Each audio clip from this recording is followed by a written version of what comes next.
Welcome back to my channel. तो आशा करते हैं आप सभी अच्छे होंगे। हम अभी कुछ टाइम पहले गए थे अपने गांव। वहाँ पे बुआ की मैरिज थी। तो यहाँ हिमाचल की शादियों में क्या होता है कि सभी जो लोग होते हैं, जेंट्स ज़्यादातर की, वो आग जला लेते हैं और उसके आसपास बैठ के बड़े बुजुर्गों से स्टोरीज सुनते हैं। तो इसी बीच हम अभी जब गांव गए थे तो हमें एक स्टोरी पता चली है हमारे परदादा जी के बारे में। मेरे परदादा जी जो थे वो मतलब बिजनेसमैन थे, पूरा इंडिया घूमते थे। बंगाल वगैरह ये सारे साउथ में जाते थे बिजनेस के लिए। और एक बार की उनकी हॉरर एक्सपीरियंस है उनका। वो कहीं से खड्ड से मतलब कहीं से वापिस आ रहे थे। तो जैसे खड्ड होती है ना, जिनको नहीं पता, खड्ड अपना सीजनल नदी होती है गांव गांव में, छोटी छोटी सी। जब बारिश का मौसम आता है तभी उसमें पानी आता है, नहीं तो मैक्सिमम टाइम वो सूखी रहती है। तो वो खड्ड से अपने गांव के लिए वापिस आ रहे थे। तो वो क्या होता है, चलते चलते वो देखते हैं कि थोड़ा दूर कहीं पे ना लाइट जल रही होती है बड़ी ज्यादा। तो ये आज़ादी के आसपास के टाइम की स्टोरी है। उस टाइम लेकिन एक बात है हैरान करने वाली। हिमाचल में और इधर के अपर पहाड़ी इलाके में इतनी ज़्यादा इलेक्ट्रिसिटी की सप्लाई आई नहीं थी। तो गांव के लोग थे, उनके लिए भी एक नई चीज़ थी कि हाँ भाई बिजली जल रही है। तो वो भी रुक गए, वहाँ पे देखने लग गए। और इतनी देर में क्या होता है कि एक पीछे से बंदा आता है और उनका नाम लेके उनको पुकारता है। और वो मतलब थोड़ा सा डर जाते हैं कि खड्ड में एकदम से कौन आ गया, ना किसी के पैरों की चलने की आवाज आई ना कुछ। और वो उनका ना कोई जानने वाला बंदा होता है।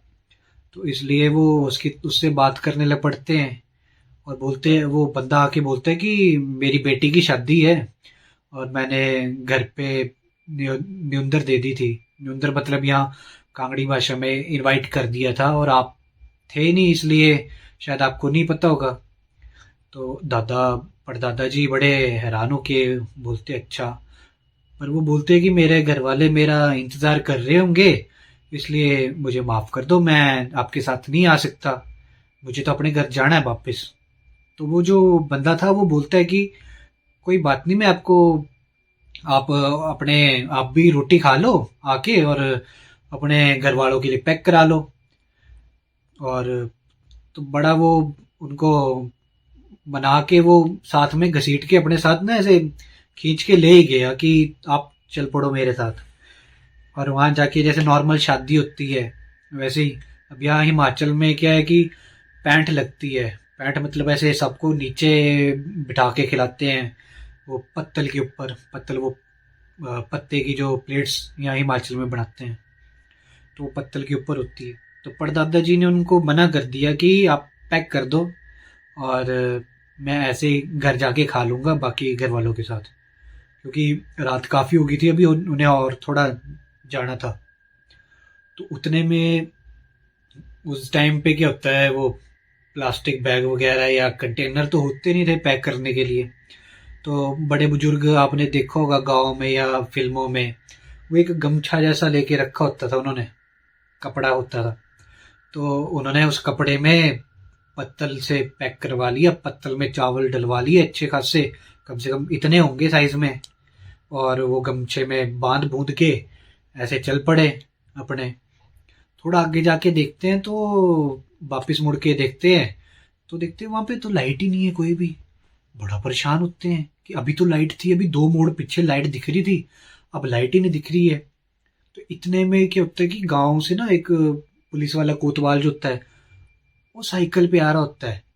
और वो उनसे पूछता है उनका नाम लेके कि हज्जी आप कहाँ से आ रहे हो इतनी रात को। तो वो बोलते ऐसे ऐसे शादी में गया था। तो कोतवाल बोलता है कि यहाँ तो कोई भी शादी नहीं थी, ये तो खड्ड है, यहाँ पे तो दिन में बंदों को फूकते हैं। और परदादा जी बड़ा हैरान होते हैं, वो बोलते हैं कि मेरे पास तो ये चावल है। अब वो कोतवाल था, उसने पी रखी थी तो उसको समझाने का तो कोई फायदा नहीं था। ऐसा परदादा जी ने सोचा कि भाई इसने पी हुई है तो ये नशे की हालत में ऐसा बोल रहा है। अब वो दोनों गांव की तरफ को चल पड़ते हैं। और गांव में पहुंचते पहुंचते क्या होता है, परदादा जी बोलते हैं कि जो वो बाहर था ना, ऐसा लगता है उनको कि बाहर बढ़ता जा रहा है, उनके कदम नहीं उनसे रखे जा रहे थे। जो पोटली थी ना, वो ऐसे मान लो हैवी हो गई थी बड़ी ज़्यादा। घर और मतलब मज़े की बात ये है कि घर पहुँचते पहुँचते वो पोटली का साइज़ इतना था जो डलाया था, और घर पहुँचते पहुँचते उसका साइज़ भी कम से कम 2-3 गुना बढ़ गया था। उन्होंने तब भी फ़र्क नहीं मारा, तब भी वो चलते रहे। और आगे जाके जैसे वो घर पहुँचे तो उस टाइम मेरे दादा वगैरह सभी छोटे होते थे, बच्चे टाइप। तो मतलब परदादी को बोलते हैं कि अ, बाहर आने हो जरा, पातलाया मतलब कि कांगड़ी भाषा में, कि बाहर आना, मैं चावल लेकर आया हूँ शादी वाले, और इनको पकड़ लो। और जैसे वो थैला पकड़ाते हैं, वो जो गांड जैसी बांधी थी उन्होंने, वो पकड़ाते तो वो देखते उसका साइज बड़ा ज्यादा बढ़ गया है। और जैसे वो बंदा बंदे के अंदर क्यूरियोसिटी होती है ना, कि इसको खोलना है और देखना है क्या है, इतना बड़ा कैसे हो गया। और जैसे वो खोलते हैं तो उसमें हड्डियां और वैसे भसम धूनी वगैरह वो सब कुछ दिखता है उनको, और वो देख के बेहोश हो जाते हैं वैसे वहीं पे। तो ये काफ़ी टाइम पहले की बात है, तो उस टाइम वैद होते थे, डॉक्टर तो होते नहीं थे, और फ़ोन भी नहीं होते थे कि हाँ एकदम से किसी को बुला लेंगे। तो उतने को क्या होता है कि एक बंदा जाता है दौड़ा दौड़ा वैद को बुलाने।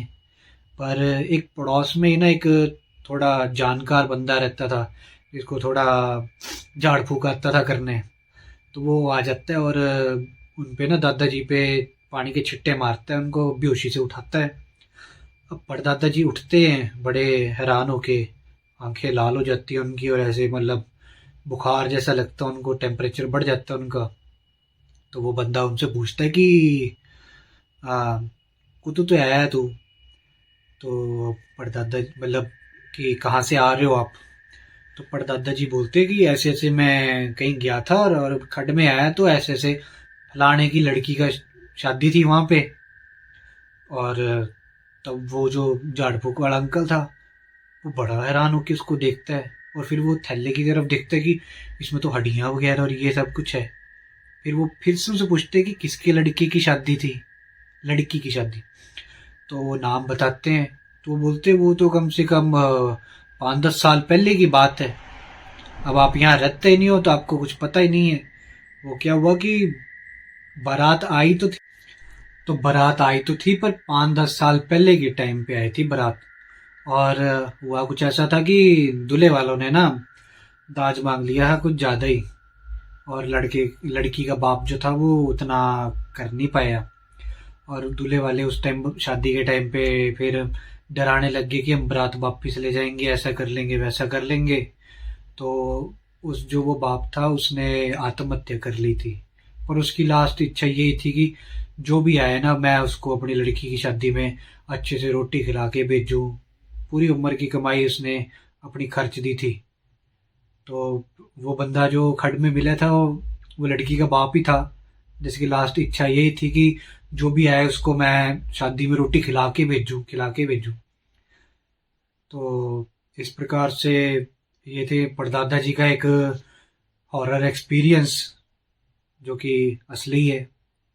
अगर आपके या आपके किसी जानने वाले के साथ भी कोई ऐसा हॉरर एक्सपीरियंस हुआ है तो आप हमें कमेंट्स में बता सकते हैं। इसके अलावा अगर आप ऐसी रियल लाइफ हॉरर स्टोरी सुनना चाहते हैं और तब भी हमें कमेंट सेक्शन में ज़रूर बताएं।